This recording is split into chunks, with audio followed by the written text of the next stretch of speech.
Para mim isso é que é o 25 de Abril. É a descoberta que nós somos milhares. A Revolução. Democracia, liberdade, direitos humanos. A salvação da justiça no mundo. Ela não me dizia para eu não dizer o que eu quisesse dizer, mas eu não faço tão alto. O dia da alegria. Para mim é muito simples, a mim basta uma palavra: liberdade.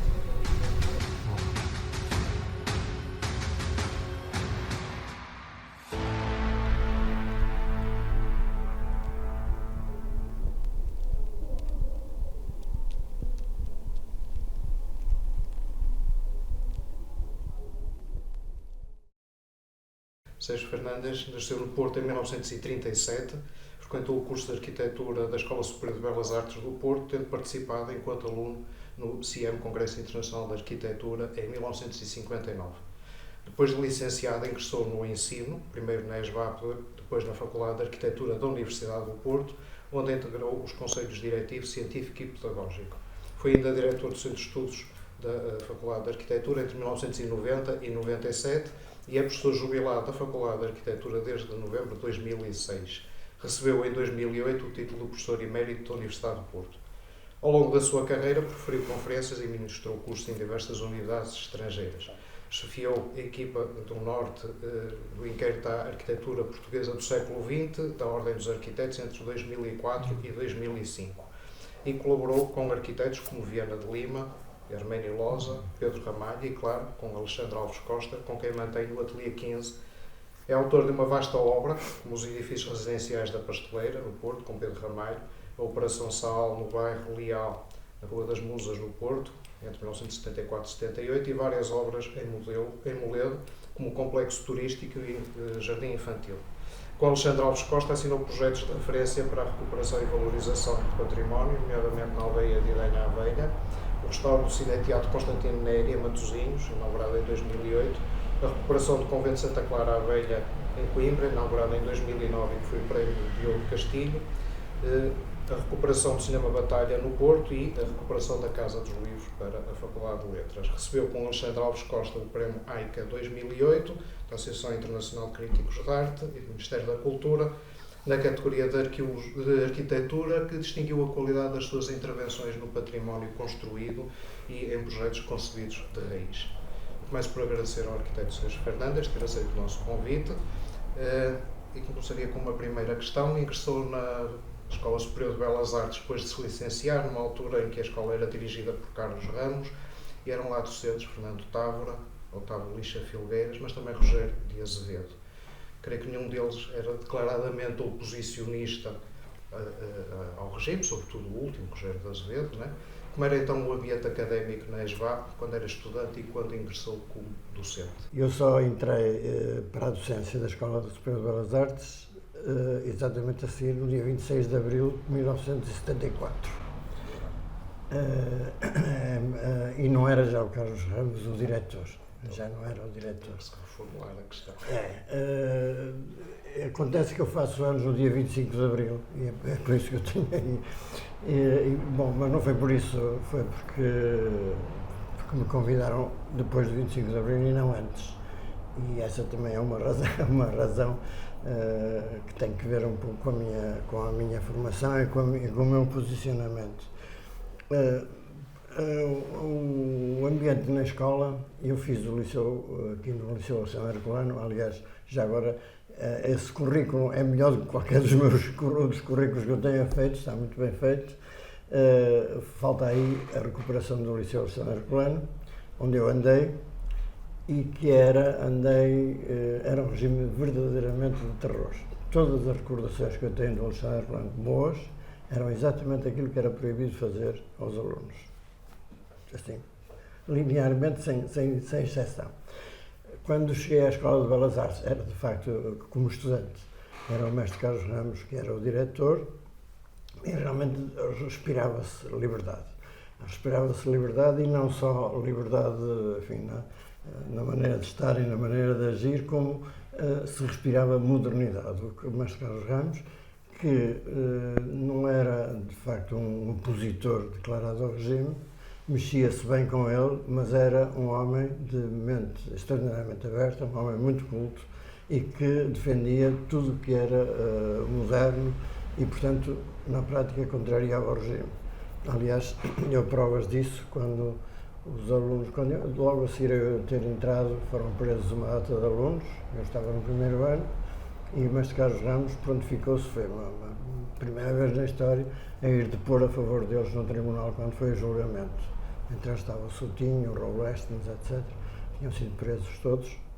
E o mestre Carlos Ramos não teve nenhum problema em defender os alunos. Não sei se teve problema, mas foi defendê-los, o que foi. Portanto, havia um regime de abertura. Para mim, naquela altura, saindo do Liceu Agostinho Herculano, entrando nas Belas Artes, foi uma espécie de paraíso que se manteve até ao fim. O arquiteto Filgueiras era um razoável opositor ao regime, embora tivesse uma formação um pouco, enfim, menos liberal, mas era um opositor ao regime.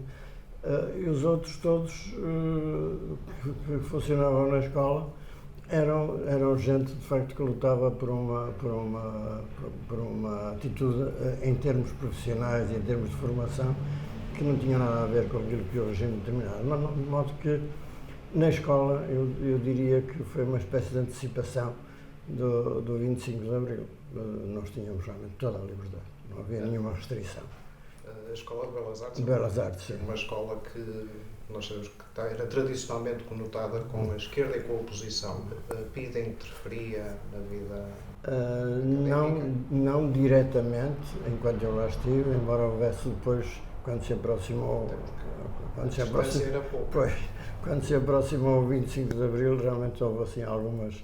Agora, não diretamente, mas a minha família era uma família, digamos, posso dizer, abastada, burguesa, contra o regime, mas sem ação política nenhuma.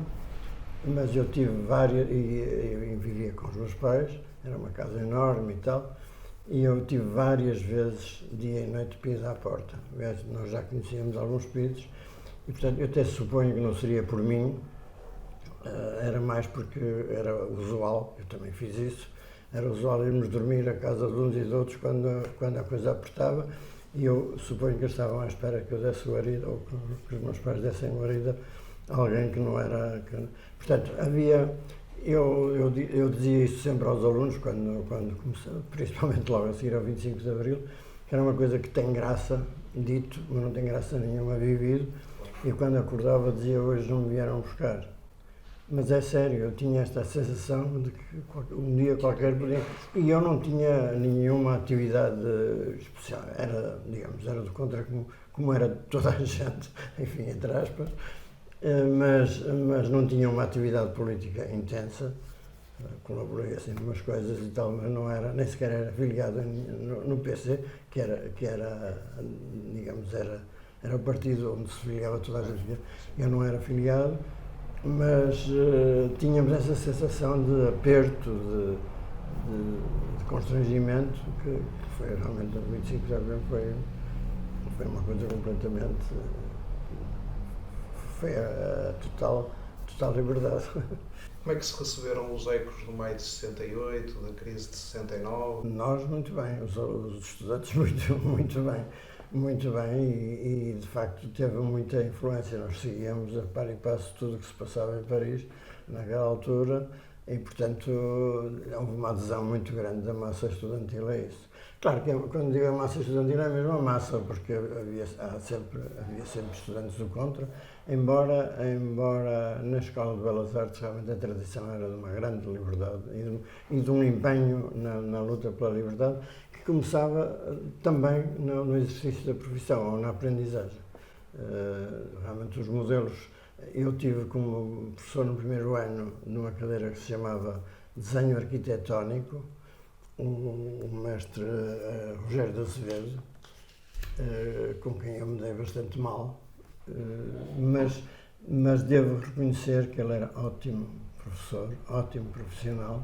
Nós é que não gostávamos dele porque ele realmente defendia umas coisas, nós sabíamos que defendia umas coisas com que nós não estávamos de acordo, mas tenho que reconhecer, agora à distância então, reconhecer que ele era ótimo. A cadeira era era uma coisa muito académica e não sei se a culpa era dele ou se era do programa de desenho arquitetónico. Na prática era copiar estampas antigas e nós achávamos aquilo um frete horrível, mas visto agora, noutra perspectiva, eu acho que foi uma aprendizagem de desenho e do valor do desenho e da arquitetura também, que foi muito importante. Na altura nós achávamos aquilo uma coisa insuportável, mas a verdade é que eu creio que foi bastante importante. O desenho educa o olhar. Exatamente. Portanto, esses pormenores claro. todos. Depois de 25 de Abril, o corpo docente alargou-se. O corpo docente já tinha tido um rejuvenescimento antes de eu entrar para a escola, que correspondeu à geração, não digo anterior, mas um pouco mais do arquiteto Távora, do arquiteto Filgueiras, Arnaldo Araújo, etc. Portanto, era uma série de gente que tinha uma perspectiva moderna da arquitetura e não só do fazer, mas para que a arquitetura serve. Tinha uma abertura muito grande. Depois, depois do 25 de Abril, de facto, abriu-se um bocado, realmente, como eu disse, convidaram-me no dia 26 e eu entrei. Na altura entrava-se por convite para assistente, estava-se os anos e depois, pronto, e eu entrei logo nessa altura. Depois de 25 de Abril envolveu-se, como quase todos os arquitetos da Escola de Belas Artes, no projeto do SAL. Quer-nos dar um pouco uma imagem do que foi essa experiência e assistir? O 25 de Abril, como eu disse, é o dia do meu aniversário. Foi uma boa maneira de comemorar. Foi uma coisa. Até aconteceu que às 7 da manhã telefonou-me um amigo meu, disse: pá, bestial, maravilha, e eu achei isso, essa hora, que disparate. Porque que me estava a dar os parabéns, mas não estava. Estava-me a dar a notícia do 25 de Abril que eu não tinha percebido, embora tivéssemos alguma sensação de que alguma coisa estaria a acontecer. Por coincidência, eu tinha ido a Lisboa e vim de Lisboa para cima quando foi aquela coisa das Caldas. Vinha a seguir a ver o que é que aquilo estava. Portanto, foi uma coisa espantosa, porque eu saí de casa, cheguei aos cruzamentos com o carro, eu tinha carro, faz favor, passe, não passe, quer dizer, a mentalidade foi completamente ao inverso, foi uma explosão de alegria absolutamente louca. E foi também uma afirmação, uma consciencialização do poder das pessoas inimaginável. E começou com essa coisa do SAL, o Nuno Portas, que era secretário de Estado da Habitação naquela altura, criou esse serviço. Depois já falaremos, porque ele foi dirigido aqui no Porto por Alexandre. E a maior parte dos alunos da arquitetura tinham feito, fundamentalmente através do arquiteto Filgueiras, uma experiência de inquéritos, etc., em bairros em habitação degradada. E, portanto, estava muito familiarizada com aquilo. E quando o SAL foi criado, pressupunha a organização dos moradores na intervenção dos seus próprios bairros e pressupunha aquilo que chamávamos as brigadas do SAL, que tinham que ter um técnico superior e tiveram N estudantes a apoiar. Os estudantes estavam muito familiarizados, realmente, como digo, com as pessoas desses bairros e eram normalmente os estudantes que propunham o chefe de brigada. Eu fui proposto por alguns dos alunos e entrei portanto, nesse programa. E foi também uma experiência riquíssima e repetível, porque, ao contrário do que depois foi dito, nós trabalhamos imenso e, principalmente, aprendemos uma coisa que nós tínhamos sempre um cliente, que era ele, a mulher, a sogra, talvez, mas não tínhamos 200 clientes à frente para discutir tudo. O que nos obrigava a um poder de síntese e de argumentação que nós não estávamos de todo habituados. Isso não quer dizer que fizéssemos as vontades às 200 pessoas, antes pelo contrário, nunca deixamos de afirmar a nossa capacidade autoral em relação àquilo que estávamos a fazer, mas tínhamos que justificar, de facto. E foi a chamada arquitetura participada, foi mesmo. Eu trabalhei no bairro do Leal, de que, aliás, se fizeram apenas 16 casas, 16 ou 11, já nem me lembro. Porque, entretanto, o sal foi interrompido e pronto. Dê-nos um exemplo dessas 200 coisas que as pessoas queriam discutir, para que os nossos ouvintes possam perceber. Nós, muito modernos, lembro-me muito bem, muito modernos, queríamos fazer uma sala com uma cozinha integrada. Por pouco não nos matavam as senhoras. O quê? Nem pensar. Arquiteto, eu quero uma cozinha separada e, se possível, com porta e chave. Que eu venho de trabalhar não sei onde, e venho não sei o quê, estou na cozinha a cozinhar e depois quero fechar. Não quero ver tal cozinha, por exemplo. Isto foi uma das coisas. Outra das coisas, no bairro do Leal, não direi que noutros sítios, o bairro do Leal, não sei se agora não, até é reconhecível, mas era um bairro interior, apoiado em ruas muito estreitinhas, que tinham, as casas eram em média 16 metros quadrados, que são 4x4, é pouco mais que esta sala que está aqui, e as pessoas, designadamente as mulheres, tinha os tanques de lavar a louça eram na rua, a roupa, eram na rua, e era digamos, o local do intercâmbio, e as pessoas sentavam-se na rua, etc. Principalmente as mulheres, o noticiário era feito a lavar roupa. Nós também muito modernos, propusemos uma lavandaria, nem pensar, só vamos a criar sarilhos, nem pensar. Nós queremos continuar cada uma com o seu tanque para continuarmos a falar umas com as outras. Coisas deste tipo. Depois tinham umas coisas irreais, por exemplo, as pessoas, a maior parte dos homens normalmente eram operários ou trabalhavam em coisas, enfim, sei lá, oficinas de automóvel, etc. As senhoras, a maior parte delas faziam limpezas. Portanto, o modelo era das casas burguesas onde elas viviam. Portanto, a primeira coisa, casa de banho, porque ninguém tinha casa de banho, mas de nada, não fazem ideia o que era aquilo. A primeira coisa era casas de banho com mármore, o que era obviamente impossível, porque não havia dinheiro para isso. Mas a casa de banho foi a peça fundamental do desejo daquela gente. Aliás, com toda a razão. 1974. 74. Eu nasci no Porto, vivi sempre no Porto e julguei que conhecia o Porto. Não fazem ideia o que era, no caso do bairro do Leal. O bairro do Leal não tinha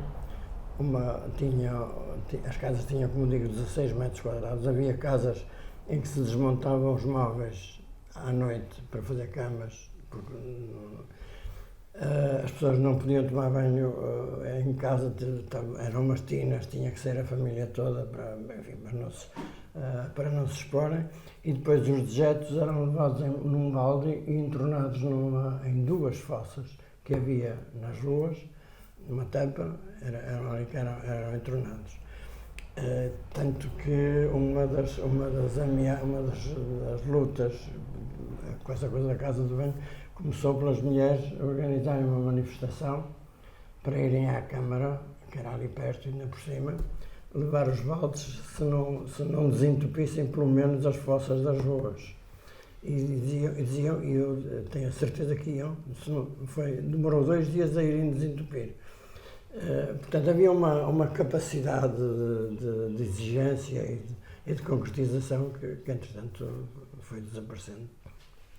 O que é que ficou para si, como ser humano e como arquiteto, dessa experiência? Que talvez não chegasse lá se não a tivesse vivido. Eu tinha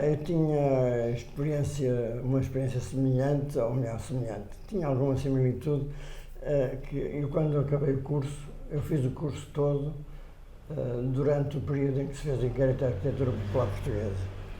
Esse inquérito, na prática, era uma ação que tinha muito que ver com aquela procura de identidade que nós todos desejávamos, queríamos ter e que o regime não deixava. O regime era uma mistificação completa do que era. E esse inquérito da arquitetura popular foi feito, portanto, nas aldeias, fundamentalmente, e quando eu acabei o curso, fiz um trabalho, o meu trabalho de fim de curso foi em Rio do Norte, mas fiz uma experiência que teve alguma similitude com o sal. Tivemos que arranjar um processo de trabalho, aliás, fui com vários estudantes, não fui sozinho, estive lá um ano sozinho, mas a maior parte do tempo estive com estudantes. Fizemos um levantamento casa a casa, com toda a informação. Isso deu-nos um conhecimento das pessoas e das exigências, ou dos desejos que tinham, que eu diria que apliquei a papel químico no sal. E foi isso que fizemos no bairro do Leal, também era relativamente pequeno, tinha 200 e tal famílias, e nós conhecemos toda a gente, lanchamos em casa de toda a gente, bebemos vinho em casa de toda a gente, etc. E isso deu-nos um conhecimento das pessoas e como é que dizer, e justificou plenamente aquela coisa que nós achamos, que a arquitetura não é uma atividade abstrata, não é um quadro, não é uma pintura, é uma coisa para servir, portanto tem que ser útil e sendo útil tem que corresponder daquilo que as pessoas necessitam. Portanto, o sal foi uma espécie de repetição, embora muito mais interessante, porque teve andamento, ou melhor, teve um andamento muito restrito, mas apesar de tudo teve, e foi uma experiência que veio numa certa continuidade da ação. E acha que as pessoas eram as mesmas, as pessoas da aldeia e as pessoas da cidade, não, antes e depois do 25 de Abril? Não eram as mesmas. Bom, esta aldeia, como eu digo, Rio do Norte, era uma situação extrema, porque é no norte do Bragança, aliás, cortada ao meio pela fronteira. Era extrema a situação. Eu, quando cheguei lá, passado 3 dias, eu fui lá e apresentei-me ao Presidente da Câmara de Bragança, que aliás foi, não lembro quem era, mas era um tipo simpático. E passado 3 ou 4 dias, o senhor mandou-me ir outra vez à Câmara. Eu lá fui e ele disse-me: olha, só para dizer que a PIDES esteve cá a perguntar o que é que o senhor está a fazer. Portanto, digamos, havia um controle inútil. Eu suponho que era mais por causa das pessoas que emigravam a salto por ali e passavam realmente, do que por outra coisa. A escolha de Rio do Norte não foi inocente, porque era uma aldeia comunitária mesmo. Portanto, isso foi uns 10 anos depois do Jorge Dias ter publicado. Sim. Pronto, Jorge Dias era a figura, aliás, as pessoas lá, ou melhor, as pessoas mais representativas, ainda há algumas, já quase tudo morreu, tinham lido Jorge Dias em casa. Claro, tinha que ser. Eu nunca conheci o Jorge Dias, só conhecia a Dona Margot, eu nunca o conheci. Mas, portanto, havia essa necessidade de conhecer antes de agir, realmente era fundamental. Que não é fazer um boneco mais ou menos bonito. Em que é que o 25 de Abril ajudou a mudar o ensino na ESBAP e a afirmar aquilo que se chama, entre aspas, a Escola do Porto, designação? Quer dizer, eu acho que o que ajudou, nós docentes, tínhamos uma relação extraordinariamente próxima com os alunos. Tínhamos, e acho que ainda se mantém bastante disso. Enfim, não é a mesma situação, não é exatamente a mesma de entusiasmo que congregava toda a gente, não é a mesma, de facto. Mas tínhamos e, portanto, os problemas eram todos discutidos com toda a liberdade, com toda a franqueza, e eu acho que foi fundamentalmente isso, a abertura de toda a gente, de uns aos outros, que possibilitou que o 25 de Abril veio trazer.